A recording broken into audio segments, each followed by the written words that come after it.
What's going on, guys? Today we are going to be talking about 4 ways that you can actually blow up your legs, okay?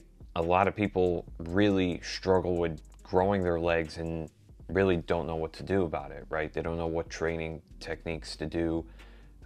Maybe if there's a better variation, forgive me, variation of an exercise.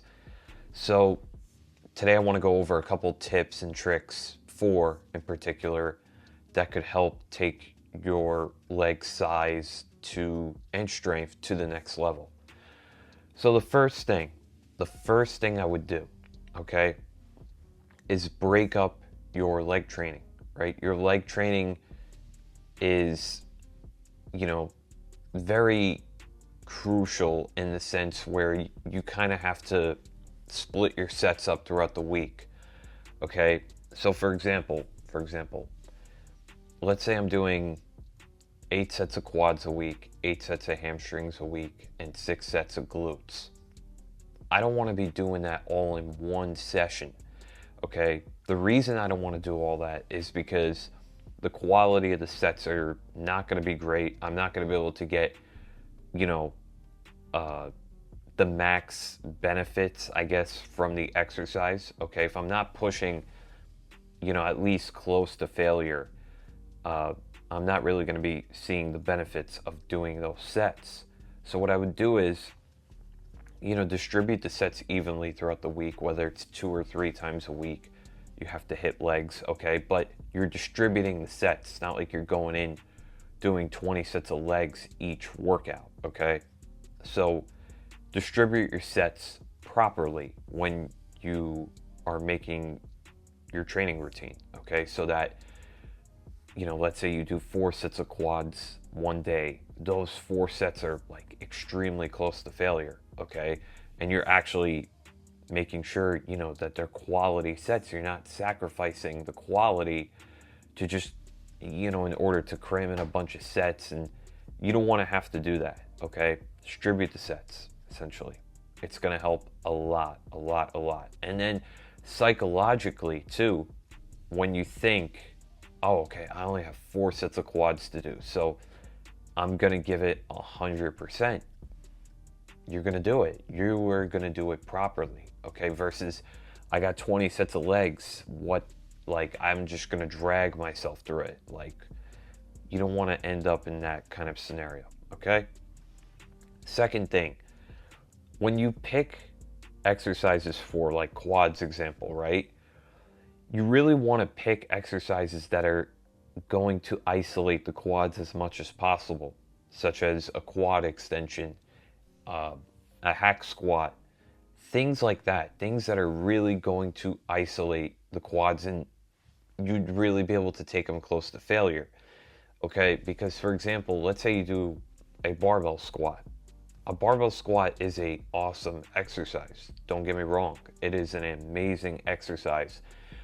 But on a barbell squat, it's very hard to isolate the quads. You can do it, but you know, when you do a compound exercise like that, it just takes so much energy out of you. You lose so much energy before the quads actually even get fatigued. Okay, and that might be a factor of, yeah, maybe I'm going too heavy, but it's just such a demanding exercise that I would probably do like maybe a Smith machine squat. So you're not like as like exhausted cardiovascular wise, okay? What I would do is alternate that exercise. Maybe, switch it to a Smith machine or a hack squat. Those are still compound exercises, by the way, because you're still going to be using the same kind of muscles.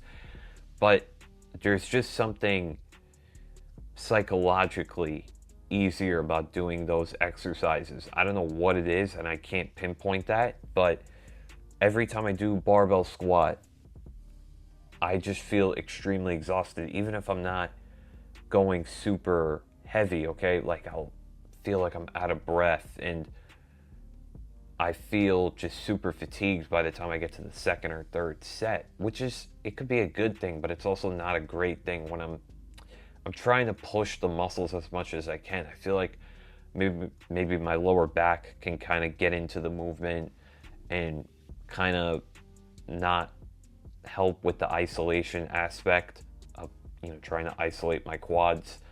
So I know there would be a lot of people that would disagree with me, which is okay. That's totally fine. But that's what I feel. I feel like, you know, doing something such as a hack squat, um, or a Smith machine squat, I could really get my foot positioning right, and I feel like I could really get my mind into the muscle and just focus on isolating the quads, even though everything else is going to be working. But I feel like I can just focus on drawing as much blood, or rather pushing as much blood as possible to that muscle. Okay, so I would maybe kind of switch from barbell squats to something else that will isolate the quads just a little bit more. Okay, third thing, which I kind of delve into a little bit, is foot positioning. I'm certain foot positioning has something to do when you're trying to, grow your legs. Okay, so for example, let's say I'm trying to, you know, grow my glutes and my hamstrings. Okay, for example, and I'm doing leg press. I want to do leg press. What I would do is, for me, I've always noticed this. I would move my legs, high and then wide. Okay, I always feel like I have better glute activation over doing a narrow and lower stance. Okay, if I wanted to target more of my quads, I would do the more lower, narrow stance. Okay, in terms of when you see people moving their toes in, and I would never do any of that, to be honest with you. Okay, that's just a recipe for disaster. You're asking to mess up your knees. When you see someone putting their toes in like this or whatever, I would not do that. I would not do that because you're really gonna mess up something in your legs, and it's just not safe. Okay, and you're not. I don't think you're applying more tension in that position. To be honest, it's actually very uncomfortable. Just psychologically thinking about that, it's like, oh my God, I don't think that's a great idea. So foot positioning, I think, has a big impact when it comes to any kind of pressing movements for legs. Okay. I wouldn't overthink it though, but again, it has a little bit of a difference. Okay. What are we? We are, I think we're on the third or fourth. I can't remember. But anyways, if I add in another tip, it's okay. Another thing, another important thing that I noticed over the years with legs, it's just really